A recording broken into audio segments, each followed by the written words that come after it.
Metro রেলের ৩টি স্টেশনের নিচের খালি জায়গায় পার্কিং স্ট্যান্ড ইজারা দেওয়া নিয়ে শুরু হয়েছে নতুন বিতর্ক।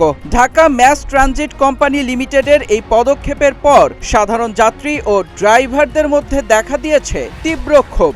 সংস্থাটি দাবি করছে, অরাজকতা রোধ ও স্টেশনের প্রবেশপথে শৃঙ্খলা ফিরিয়ে আনতেই এই বাণিজ্যিক ইজারা দেওয়া হয়েছে।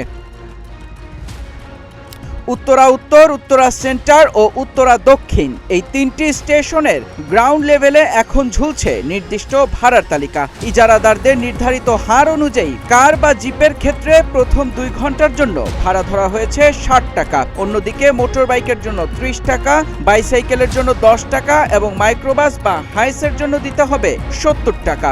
এমনকি দীর্ঘমেয়াদী ব্যবহারকারীদের জন্য চালু করা হয়েছে বিশেষ মাসভিত্তিক প্যাকেজও।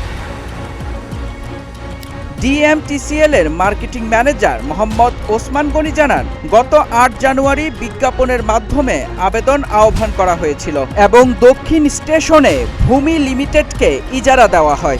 তার দাবি, নিজস্ব জায়গাগুলো খালি থাকায় অটোরিকশা ও অনিয়ন্ত্রিত যানবাহন সেখানে জটলা তৈরি করত।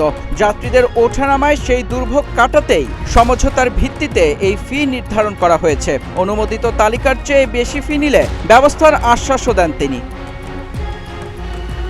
তবে সাধারণ মানুষ এই সিদ্ধান্তকে জনগণের ওপর বাড়তি বোঝা হিসেবেই দেখছেন। স্টেশনে স্বজনকে নামিয়ে দিতে বা নিতে আসা চালকদের অভিযোগ, মাত্র ৫ মিনিটের জন্য দাঁড়ালেও ইজারাদারদের লোকজন এক প্রকার জোর করে পার্কিং ফি আদায় করে।